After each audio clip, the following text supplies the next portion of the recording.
Em um tempo de fé nascente e medo constante, as ruas de Jerusalém ecoavam os sussurros de uma nova esperança e o som dos passos de seus caçadores.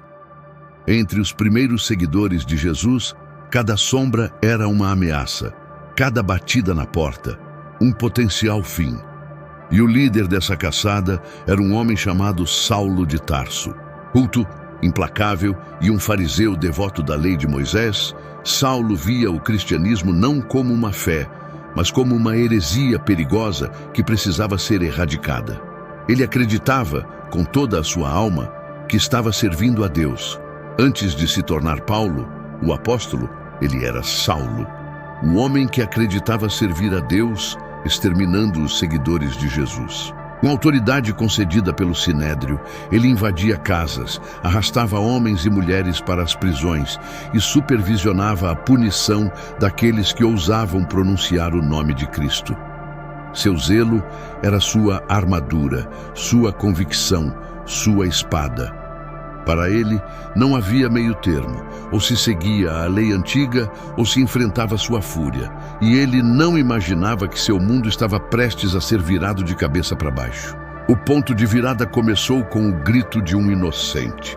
Estevão, um homem cheio de fé e do Espírito Santo, foi o primeiro a dar a vida por sua crença em Jesus.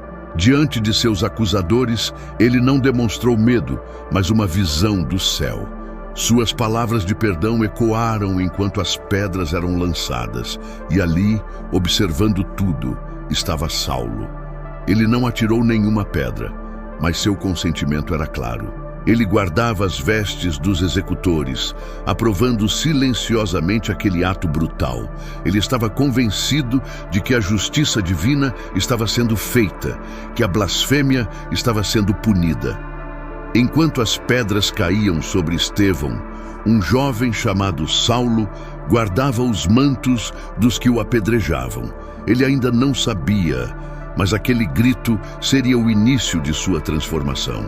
A imagem do rosto sereno de Estevão e suas últimas palavras de perdão ficariam gravadas em sua mente, mesmo que ele tentasse ignorá-las. Mas a caçada não terminou com Estevão. Pelo contrário, a perseguição se intensificou. Com o sangue ainda fresco nas ruas de Jerusalém, Saulo sentiu que sua missão estava apenas começando. Ele obteve cartas de autorização do sumo sacerdote para levar sua cruzada até a cidade de Damasco. Seu plano era simples: encontrar, prender e trazer de volta a Jerusalém todos os seguidores do caminho. Ele partiu a cavalo, consumido por uma determinação inabalável, certo de seu propósito divino. O sol do deserto castigava a estrada, mas nada era mais quente que o fogo em seu coração. Ele estava a poucos quilômetros de seu destino, perto de cumprir sua missão, quando, de repente, o mundo parou. Uma luz vinda do céu, mais brilhante que o sol do meio-dia, o envolveu. Ele caiu por terra, desorientado e cego. Então, uma voz poderosa, que parecia vir de dentro e de fora ao mesmo tempo, o chamou pelo nome. Saulo, Saulo, por que me persegues? Aterrorizado, ele só conseguiu perguntar: quem és tu, Senhor? A resposta mudaria não apenas sua vida, mas o curso da história humana. Eu sou Jesus, a quem tu persegues. Nesse instante, o grande perseguidor entendeu tudo. O homem que ele caçava não era um mero profeta morto, mas o Senhor vivo. A luz que o cegou fisicamente abriu seus olhos espirituais. O zeloso fariseu, o defensor da lei, estava quebrado. Ele, que se achava o guardião da verdade, estava perseguindo o próprio Deus. Levado para Damasco, Saulo passou 3 dias em completa escuridão. Cego, ele não comeu nem bebeu.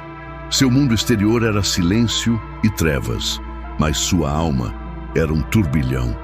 Aquele que antes espalhava o medo agora estava desamparado, esperando. Foi quando um homem chamado Ananias, um discípulo de Jesus, recebeu uma visão. Deus o instruiu a procurar Saulo. Ananias hesitou, pois a reputação do perseguidor era conhecida por todos. mas a ordem divina foi clara: vá.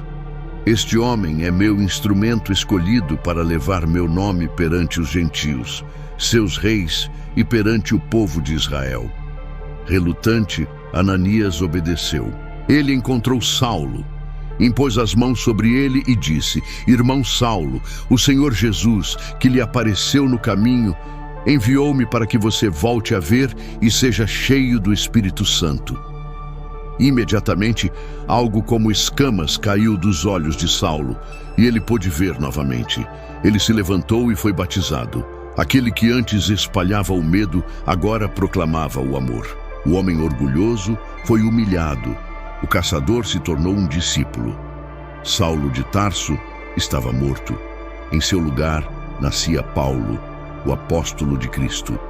Sua vida se tornou um testemunho radical do poder da graça. O homem que antes viajava para prender cristãos, agora viajava para libertar almas. Em 3 grandes viagens missionárias, Paulo cruzou o Império Romano, enfrentando mares tempestuosos, desertos áridos, prisões e açoites.